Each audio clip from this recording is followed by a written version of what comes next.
everybody, it's Dave here at Holiday for Two. I hope you're having a good day.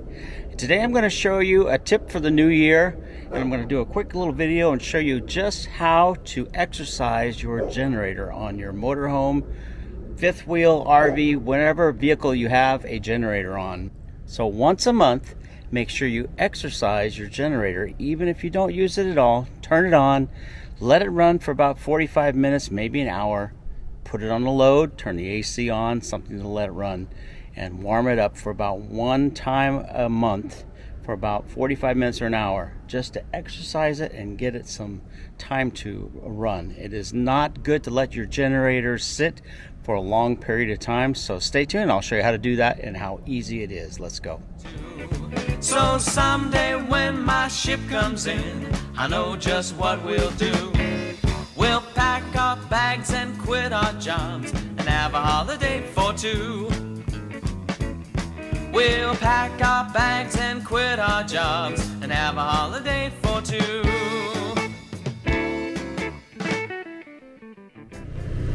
Hey guys, this is Dave again. If you like this video, be sure to hit the like button, subscribe, and ring that little bell so you'll be notified when I put out more videos in the future. Okay, so it's time to exercise your generator. So how long has it been since you ran your generator last? It is not good to let your generator sit for more than a month and not run them. That's why they call this exercising them. Let them run for about 45 minutes or an hour once a month. Turn on the AC, let it run too, and put it on a load. The first thing I want to do before I exercise my generator is to make sure I have my battery on. Down here, right by my step, is a battery cutoff switch. So right here is my battery cutoff switch. I'm going to turn my battery on. All right, before I start to exercise my generator, I want to make sure I prime my generator. So there's a little switch right here that says prime. And a little blue light will come on. I'm going to let that run for a few seconds.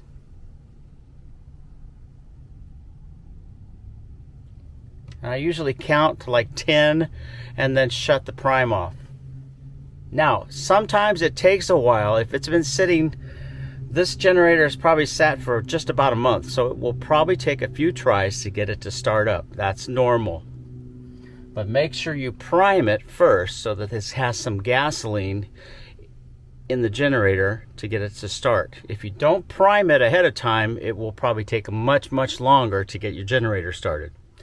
But you also want to be careful not to over prime it, or you could flood it and it won't start it, and you'll have to let it sit for a while before you try to do it again. So here we go.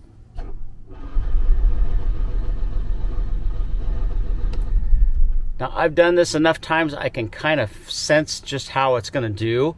Sometimes I have to hit that start switch several times. If I hit it, it doesn't start right away. I just back off, wait a few seconds, and try it again.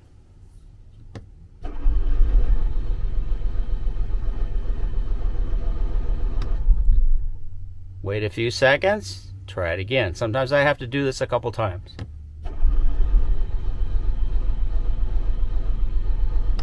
Now if it doesn't start after the third or fourth time, then you probably need to prime it again. And 1, 2, 3, 4, 5, 6, 7. Wait a few seconds, count to 7 that time, so I'll try it again.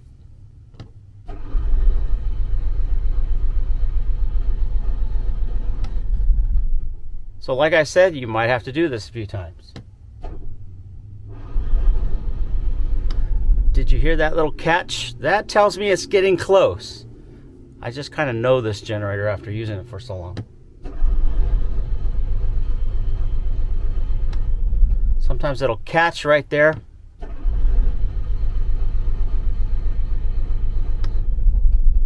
All right, we'll try it again.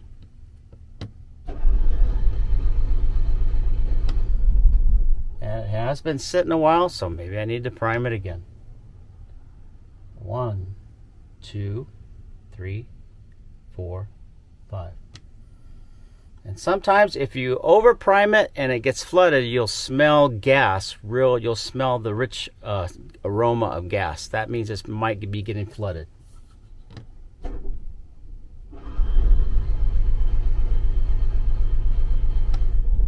don't think that's the case, but sometimes you have to do this several times. Another thing you might need to do, and I'm going to go out and open up the generator compartment and see what the carburetor is set at. So I've opened up the compartment for my generator. I'm going to take off the front panel of my generator right here. There's two little switches. You flip, and then this panel just pops off. If you look at your generator when you get inside here, there's a little adjustment right here where you can adjust for altitude. So I'm going to check and see what it's set at. I just noticed that I had it set for 6 to 8,000 feet, so I'm going to turn the switch to the left and set it for low altitude. So I just moved that little switch to the left counterclockwise for lower altitude. That should help it get started. If it's set up to a high altitude, it can affect the air to fuel mixture and the ratio, which can make it difficult for the generator to start up when you're at low altitude. And here in Phoenix, we are about 1,000 feet, so that's low altitude. All right, I was just outside checking the panel, checking that little fuel to air mixture ratio setting, and it was set at high altitude. So I switched it and turned it to the left for low altitude. Let's see if it'll start this time. I didn't smell any gas, so that's a good sign too.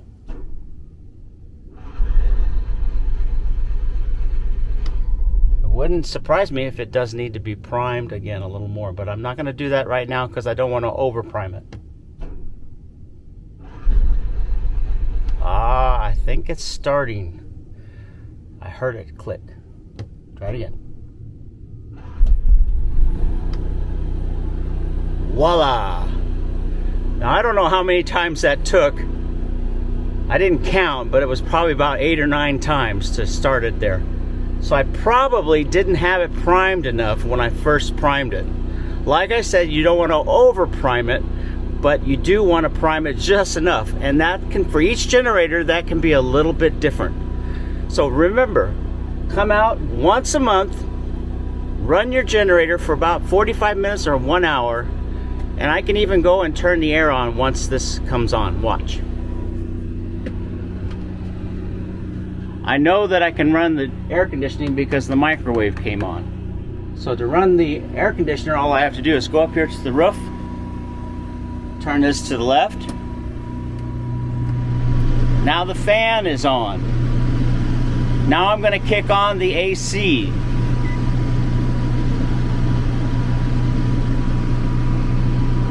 Voila! Brr!